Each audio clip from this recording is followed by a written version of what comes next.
No Curtis Rourke, no problem for Indiana. Many questions arose about how this offense will perform without their starting quarterback, and those questions were answered by backup QB Taven Jackson, who led the Hoosiers to a 31-17 win over Washington to remain perfect on the season in just his sixth career start. IU amassed over 300 total yards of offense, predicated by the ground game and Justice Ellison, who topped the century mark in this game. But the defense really set the tone early. Right out the gate, the first play from scrimmage, Will Rogers nowhere to go. Sean Asbury the second for a loss of 8. Quick 3-and-out by the Huskies. IU wouldn't have much success on their opening drive either. They punted right back.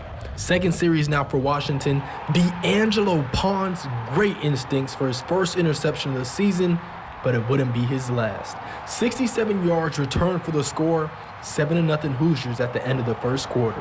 I was blitzing, and somebody tipped the ball and it came right to me. That's just a testament of trusting the process and be where you got to be. The ball come to you. It honestly felt unreal. Like, that was my first career pick six. I prayed for it, so that's what I feel like. Early second, Rogers didn't learn his lesson from earlier. Don't throw the pawn side of the field. Check out the body control to come down with the ball. Definitely SportsCenter worthy if you ask me. Indiana takes over at midfield. With great field position, it takes just 2 plays to find the end zone. Taven Jackson throws his first touchdown of the game, 42 yards to Omar Cooper. Hoosiers with a 2-score lead early in the second. What I would say is the defense really saved us early in the game, saved us.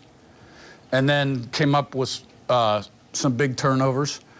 And then, and then at the end of the game, the offense got the run game going, started eating some clock, and kept them off the field. Washington trying to get their offense going, and it helps having a guy like Jonah Coleman. He entered the matchup second in the FBS with rushes of 10 or more, and he picks up 46 to get his team into scoring position. Giles Jackson finishes it off a couple plays later, put the Huskies on the board. Now, neither team would get much going the rest of the quarter. IU would add a field goal late to go into the half with a 17-7 lead.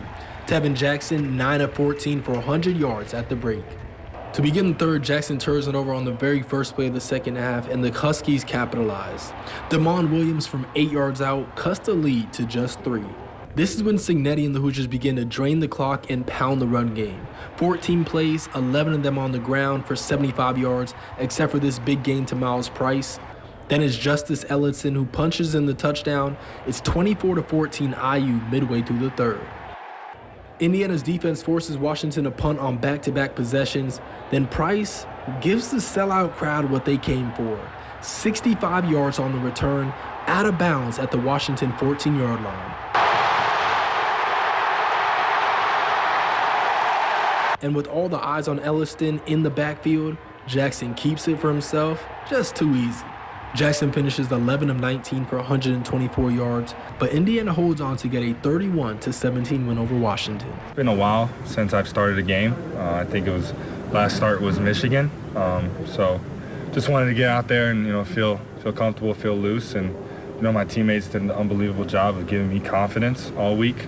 My coaches, I felt so much confidence that they had confidence in me. So other than that, I just went out there and just play football. We gutted it out. And we're 8-0. And it was a great team effort. And I told the team after the game, I said, really good teams, championship teams, they find ways to win games. And that's what we did today. We found ways to win a game. Indiana improves to 8-0 on the season, tying their best start in program history, dating back to 1967. And when asked about it, in classic head coach Kirk Cignetti fashion, he said, "We're off to a good start." Shrugged his shoulder and said, "I guess." Indiana's on the road next week, visiting Michigan State. Reporting in Bloomington, I'm Preston Harvey, WOKY Sports.